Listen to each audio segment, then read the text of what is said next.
I would like to thank each and every one of you who participated in this competition, because you give me hope that 2030, 2050 is going to be a different year. In 2050, I do not want my daughter to be commemorating 16 days against gender-based violence. I want them to be celebrating the success stories. I want these days to be days where we celebrate the victory against gender-based violence.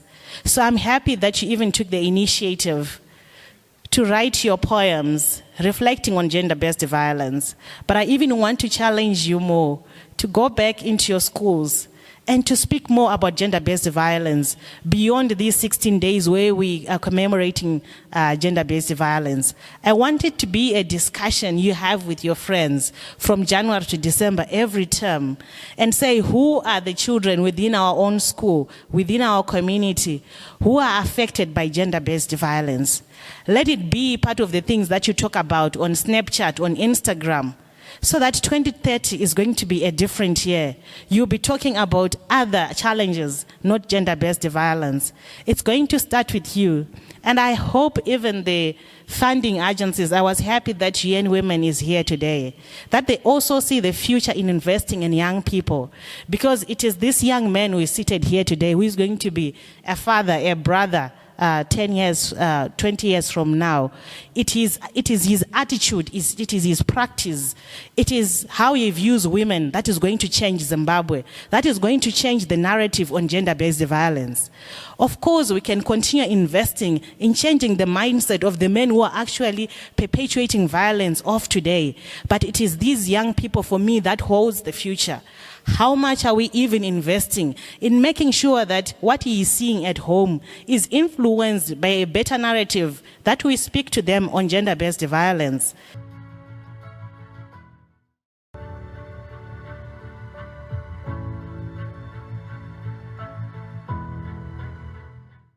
Yes, our entries, as in all competitions this year, were lower than last year, but we were very pleased by the number of entries that we got in total. Being a poetry competition, obviously, it needed to be good poetry. So we looked for what needs to be in every poem, and that is, there needed to be a lyrical quality. There needed to be a good, strong sound element. We looked for rhythm, for rhyme, alliteration, assonance, all of the devices that are peculiar to poetry. And amongst the prize winners here today, we found our 12 best, who impressed the judges, and there was a consensus of opinion that these were the most outstanding poems of the competition. My poem was generally just about the male figure in a family, as them being just like COVID-19. When they are stressed or stressful, they have a way of showing their anger through others.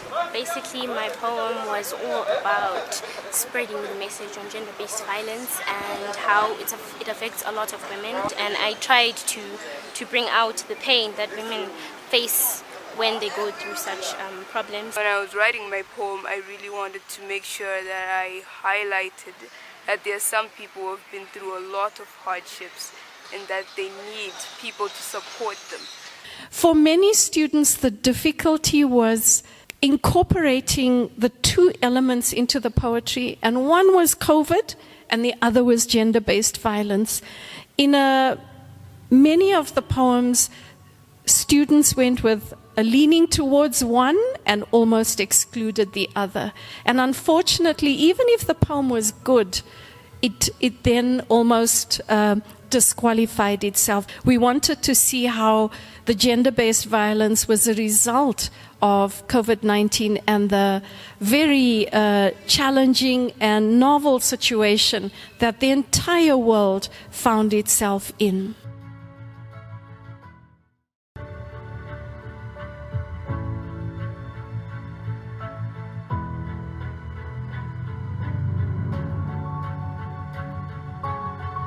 It was never my intention to win. It was to speak out for those girls that are unable to or are afraid to. So, and to be awarded this is really incredible. And I've always enjoyed writing. It's a way for me to express myself. And it's your ideas and it's your opinions, and nobody can really take that away from you. And in gender-based violence, writing can be a way to express yourself without showing people the real side if you're afraid. Once again, I'm running around with my friends in the playground, but I have to keep my mouth shut about my newest bruise and cut. As work hours start and father's away, I think back to that terrible day. I had expected the abuse to get worse, but what had I done to deserve this curse? I was stuck behind a bolted door. Dad was drinking more and more, his menacing steps drawing near, my happiness exchanged for absolute fear. The lock clicked open in one swift motion. Father stepped in, face showing no emotion. I shrink away into the shadows. The first strike comes, his fuse blows. I know I should be more considerate. COVID-19 has made us all different. Times are tough and money is short. Dad's had enough of the lack of support. I've learnt many things during quarantine. To stay out of sight, to not make a scene. When he arrives home, I busy myself, cleaning the house or tidying my shelf. But even though the pandemic is over, will father's anger ever waver? I hope one day I'll find my voice to speak the truth and make my choice. I'll take control of my life's journey, no more upset, pain and misery. As a girl in a man's world, I will succeed, no longer crippled. I'm hoping that if we educate people about gender-based violence, they can now understand why we try and stop it and how to stop it. Because if we don't educate them, nobody knows what they're trying to stop.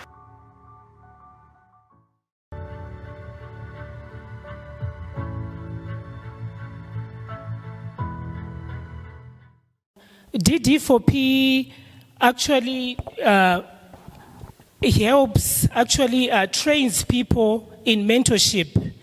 It has a mentorship program, adolescents, so that, they are able to fully grow up knowing who they are, their identity, their purposes. And a group of women were trained in 2016 to ensure that they also train, they pass it on.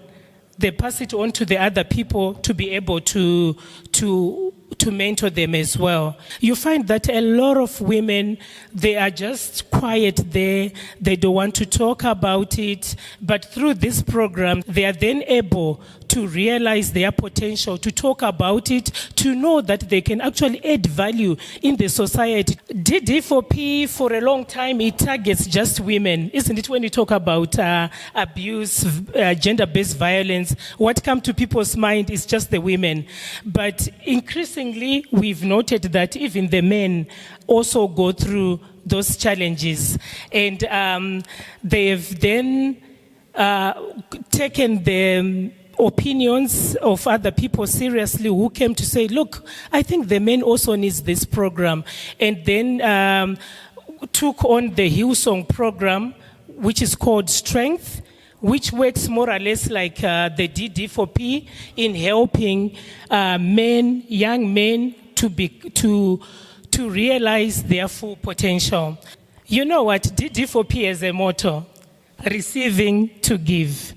So once you go through all these programs, the mentorship, the Shine program training, the whole idea is to pass on the baton.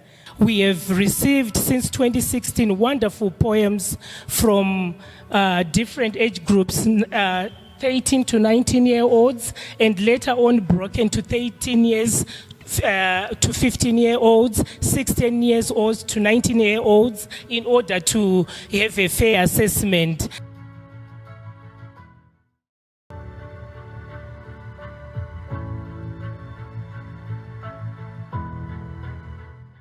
When I look at many of us, or many of you, teens particularly, I'm speaking to the teenagers today, is that in 10 years' time, you'll be 20-something.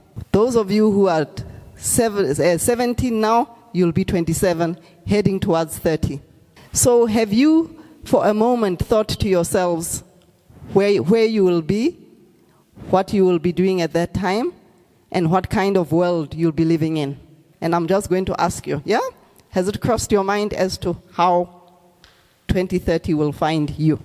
Yes, actually it has. And I really, really want this world to be better than it already is. I want it to be a wonderful world for everyone who lives inside it, so that they can achieve all their goals and dreams. Okay, but specifically, what would you like to see about it being a wonderful world? Because there are many things. What specifically would you like to see changed in this world? Well, I'd like to see that violence stops forever toward the females and the males who are subjected to it. I would like to see more feminists in the world. Great. And yourself? I would love to see everyone living in peace, you know, women and men living as one, treating each other fairly, everyone being empowered. And what are you going to do to make sure that that happens? I'll try to teach people that we should be equal and that we should care for one another and be kind to one another. Yeah. Great, thank you. I think that it is very important that in the coming years that we focus on education, because if we show the coming generations what is most important about this earth that we all live on.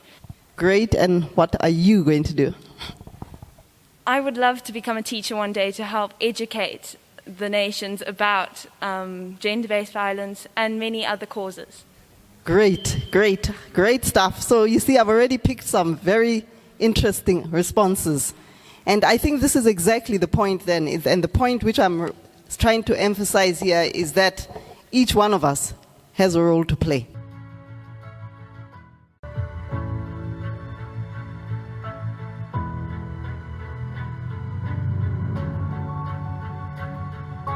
Entering competitions like this gives me confidence. It gives me sort of a vivid image of what I want to be and in which field I want to venture in and how to take up space. My reflections. I have a bitter vendetta with these walls. They conceal my trauma and his flaws, ready to soak my wrenching flood, but ignorant to their codes engulfed in blood. They have made my breathing redundant, my agony abundant, with their dense arms plundering my screams with silent harm. He mastered them, morphed them into new weapons, now serving as his emblem to my massacre sermons. At dawn, they echo his steps to my drums, a brief foreshadowing, a charade to hush my sorrowful hums. While my strength is winnowing, he strokes their face with his steel bar before plunging it into mine, pauses and taps the ceramic jar, waiting for my sobs to decline. I envy prison. The reprimanding is light, even for treason, nowhere close to my horrendous plight. Soon these walls will be coaxing me to their wooden form, where their conceal will be persistent and silence is the only norm, where their hushing will become truly diligent. So cheers to my captors that harbor my pain and find victory as my heart raptures. It seems my fate is sealed in their reign. Thank you.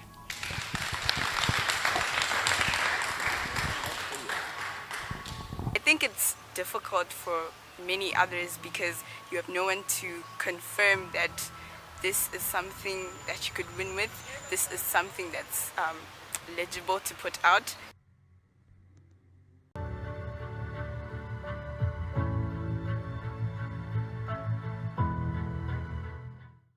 Soon after COVID started, from March when the lockdown started, the rates of GBV suddenly started shooting up because women were in the home, girls were in the home, children were in the home, and because of the tension, people not used to being together, tensions were rising quite high in the home. So earlier on then, the Secretary General called for a ceasefire in the home. And then when that ceasefire was called, so this was basically to look at governments and to push governments to put in the COVID response plans. I think every single government in the world came up with a COVID response plan. But within those plans, very few of them actually looked at services for ending gender-based violence. When we started COVID, clinics were closed, service providers were closed. The first 21 days in particular when everything was closed. Also the hotlines where women were calling from all over the world, from different parts of the country, from all over the world, women experiencing violence in the home. And as more young people, oftentimes in UN Women, in our programming, we mostly go for the older people, for the women, and we leave the young people. And I'm glad this program and this initiative actually happens where it raises that awareness with young people. You get to know the things that are not supposed to happen to you, where you're supposed to go if something happens. And within one of our programs, and I think maybe I would ask that it even goes even younger to, I heard you talking about Catch Them Young. Within one of our programs, currently Spotlight Initiative that we are doing in Zimbabwe, in one of the districts in Mashonaland Central, we're working in Mashonaland Central in Rushinga. They've started a campaign with primary school kids. So the primary school children are through edutainment, which I think would include the poetry, through dramas, they're raising awareness at that level. So maybe one thing probably for this initiative to even go lower from the high school, I see these are all high school students, to even go to the primary school students, because by this time, oftentimes with violence, you realize by the time the young people, the students are older, a lot would have happened when they're younger. And it's very important to raise that awareness, particularly for sexual violence.